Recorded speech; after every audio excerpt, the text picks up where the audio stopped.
everybody. I'm Eva Seyler, author of historical fiction, and I recently posted on my social media about doing a question and answer video, and one of the questions comes from Jacqueline Van Sant. She asks, do you have a favorite book or books that you keep going back to over and over and over again? This question will probably take a little bit because I have a whole stack here. So I'm going to start with To Kill a Mockingbird. This is not actually my copy, this is the library's copy. My copy is out on loan at the moment, but I was just reading this with a friend, and this is the only book that I have ever gotten to the end of and turned back to the first page and started all over and read the whole thing again immediately. I love this book so much. It is just so beautiful, full of such great quotes. Ladies in bunches always filled me with vague apprehension and a firm desire to be elsewhere. I can relate to that. So, that's one. Another one that I reread every year, usually in the fall. I'm kind of funny, I have my little rituals of when I reread some things, is The Great Controversy by Ellen G. White. This is something I usually start reading like in October or November. It's a pretty substantial book, and I usually listen to it via audio. I actually read this book on audio for LibriVox because there wasn't really a great audio version out there where French things particularly were pronounced correctly, because I'm a little bit of a snob about that. So instead of complaining, do it yourself, right? So anyway, The Great Controversy is my favorite Christian book that I reread regularly. Another one that I haven't read super recently, but I find very comforting occasionally to go back to, is Christie by Catherine Marshall. I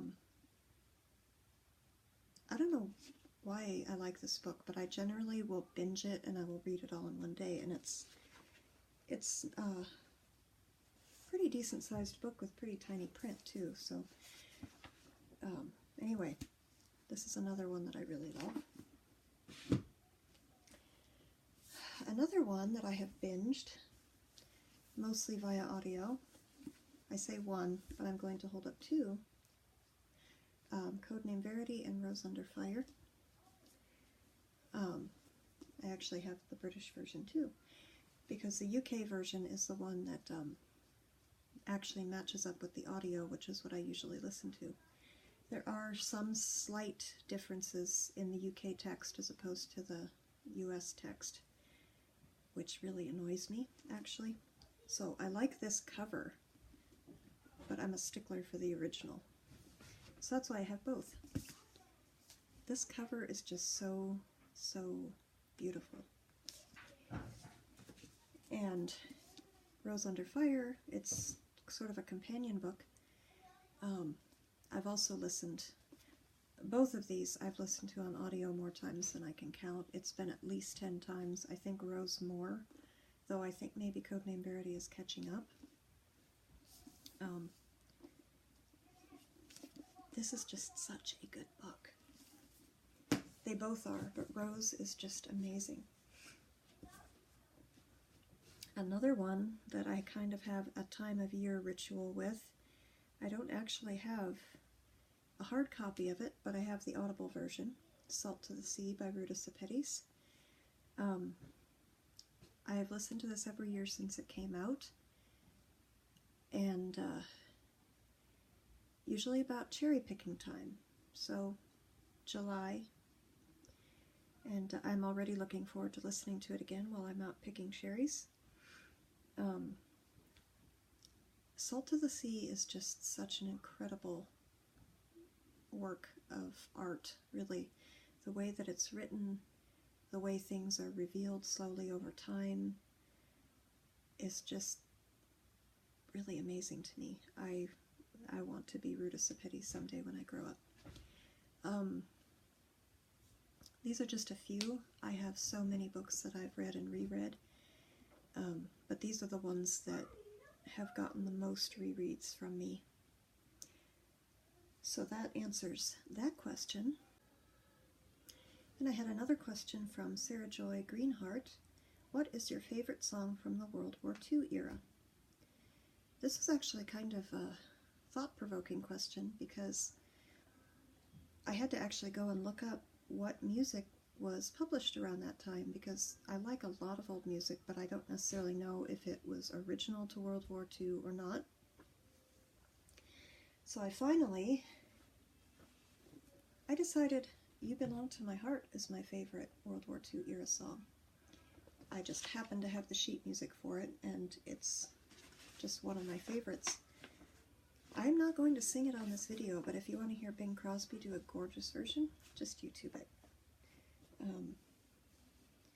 I once did sing it for a talent night at a gathering I went to, not because I'm particularly talented at singing, but because somebody had to do it, or do something, and none of us were professionals, so it was just kind of fun. So I think I'm going to leave it with those two questions for this video. I'm going to end by reading a poem out of this little book, The Great War in Verse and Prose, which my next book is a middle grade historical fiction set in 1925, and this little book is the main character, George. This is a poetry book that his dad has, and he reads from it. I can't seem to get away from World War I, even though I'm not writing a World War I story. I guess I'll read the first one. For all we have and are, for all our children's fate, stand up and meet the war, the Hun is at the gate. Our world has passed away in wantonness o'erthrown. There is nothing left today but steel and fire and stone. Though all we knew depart, the old commandments stand. In courage keep your heart, in strength lift up your hand. Once more we hear the word that sickened earth of old, no law except the sword, unsheathed and uncontrolled. Once more it knits mankind, once more the nations go to meet and break and bind a crazed and driven foe.